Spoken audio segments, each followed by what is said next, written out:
नमस्कार, सुस्वागतम, वेलकम, अभिनंदन।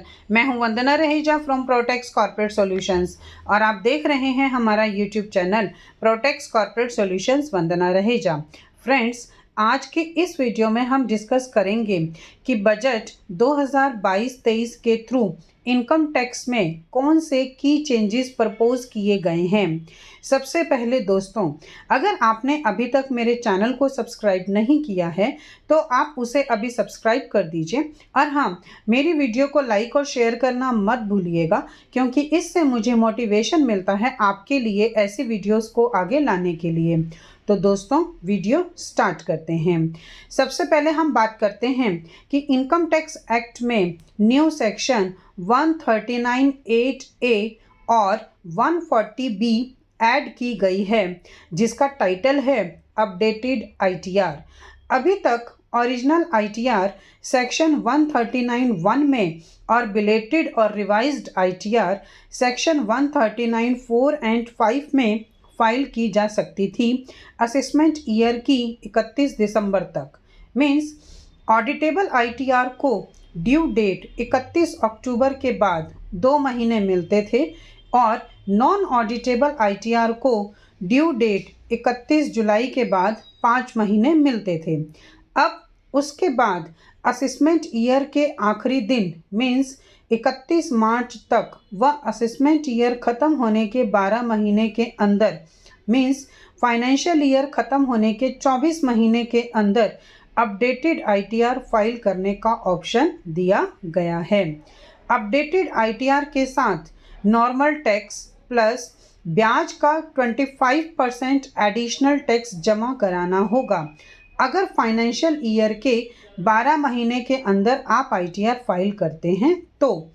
अगर नेक्स्ट 12 महीने मीन्स फाइनेंशियल ईयर ख़त्म होने के 24 महीने के अंदर आप ITR फाइल करते हैं तो नॉर्मल टैक्स प्लस ब्याज का 50% एडिशनल टैक्स जमा कराना होगा। Next 158AB new section add की गई है, जिसमें रिपीटेटिव लिटिगेशन अवॉइड करने के लिए डिस्प्यूट इश्यूज सेटल होने तक के लिए अपील फाइल करने की अवधि बढ़ाने का पावर विभाग ने ले लिया है। नेक्स्ट सेक्शन 137(1) में कोई भी ऐसा खर्चा जो ऑफेंस होगा, जो लॉ का उल्लंघन करने वाला होगा, जो रूल्स एंड रेगुलेशंस और गाइडलाइंस के विरुद्ध होगा, तो वो अलाउ नहीं किया जाएगा। इस संशोधन के लिए मेडिकल और फार्मा कंपनियों के द्वारा डॉक्टर्स को दिए जाने वाले प्रलोभनों के संदर्भ को ध्यान में रखा गया है।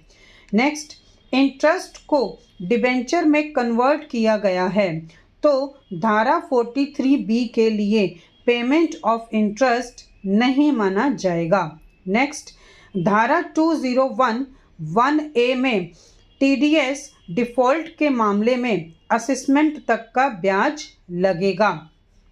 नेक्स्ट, सेक्शन 115BAB जो फाइनेंशियल ईयर 19-20 में न्यू सेक्शन ऐड करके कॉरपोरेट सेक्टर के लिए टैक्स की रेट 15% की गई थी, उसमें प्रोडक्शन मैन्युफैक्चरिंग स्टार्टिंग की डेट 31 मार्च 2022 थी, उसको 31 मार्च 2023 तक एक्सटेंड कर दिया गया है।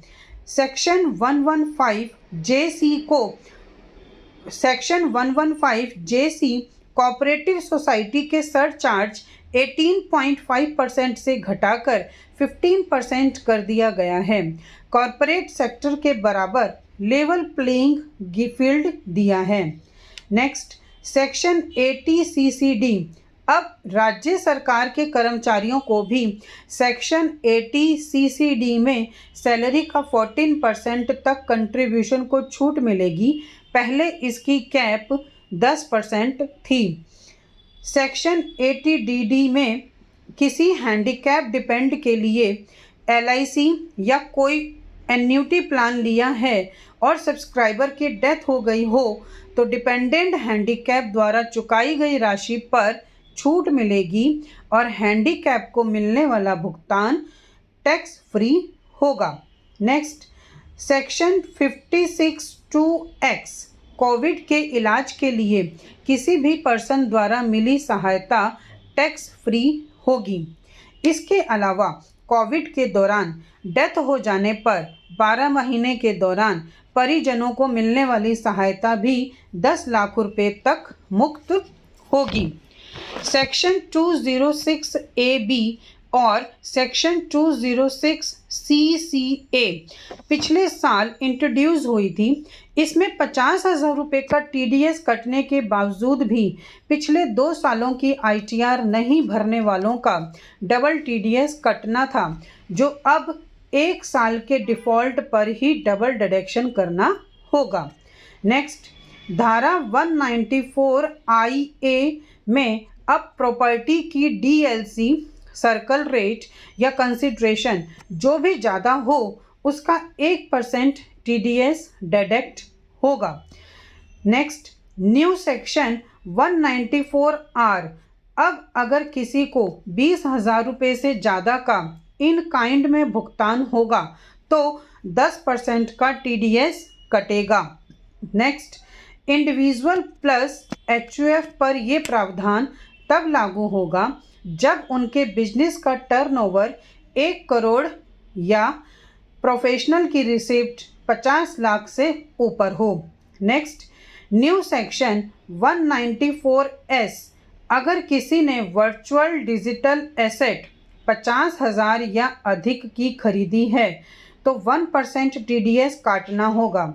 लेकिन खरीदने वाला बिजनेस करता है और टर्नओवर 1 करोड़ से ऊपर है या प्रोफेशन करता है और उसके रिसिप्ट 50 लाख से ज़्यादा है तो मात्र 10,000 या अधिक की खरीदी पर 1% का TDS काटना है।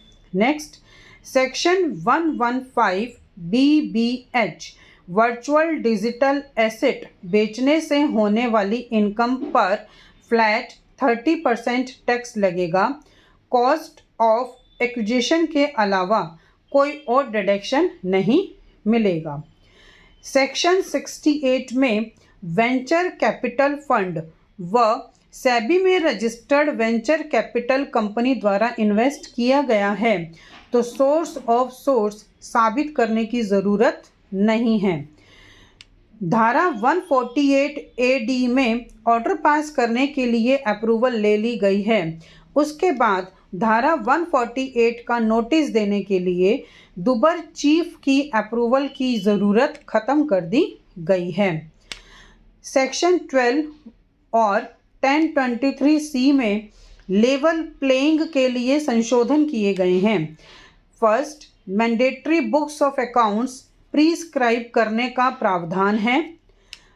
सेक्शन 271(a)(e) अगर ट्रस्टी रिलेटेड पर्सन को अनरीजनेबल बेनिफिट दिया है तो पहले उल्लंघन में 100% और अगले उल्लंघन में 200% की पेनल्टी है। PCIT या CIT को पावर दी गई है कि CPC द्वारा जो जारी किए जा रहे हैं ऑटोमेटिक रजिस्ट्रेशन वो कैंसिल भी कर सकते हैं। 1023(c) में रजिस्टर्ड संस्थाओं पर ट्रस्टी को किए जाने वाले भुगतान पर रिस्ट्रिक्शंस लगेंगे। धारा 115(TD) 1023(c) वाली संस्थाओं पर भी लगेगी। सेक्शन 1023(c) वाली संस्थाओं को भी ड्यू डेट से पहले ITR फाइल करनी होगी वरना एग्जेम्पशन नहीं मिलेगी। एप्लीकेशन कैश बेसिस पर अलाउ होगा। धारा 35 के डिडक्शन की डिटेल भी ATG की तरह फाइल करनी होगी। तो फ्रेंड्स, उम्मीद करती हूँ आपके लिए ये इन्फॉर्मेशन काफ़ी यूज़फुल होगी। अगर आपके लिए ये इन्फॉर्मेशन काफ़ी यूज़फुल है तो आप इसे अपने व्हाट्सएप ग्रुप में शेयर कर सकते हैं ताकि ज़्यादा से ज़्यादा लोगों तक ये इन्फॉर्मेशन पहुंच सके। और इसी तरह की यूज़फुल और इन्फॉर्मेटिव वीडियोस को कंटिन्यू देखने के लिए आप मेरे चैनल को सब्सक्राइब करना ना भूलें। अगर इस वीडियो से रिलेटेड आपके कोई भी डाउट्स या क्वेरीज़ हैं तो आप कमेंट सेक्शन में कमेंट कर सकते हैं, आपको टाइमली जवाब दिया जाएगा। आज की वीडियो में बस इतना ही। अब इजाज़त दीजिए, बहुत जल्द मिलेंगे अगले वीडियो के साथ। धन्यवाद।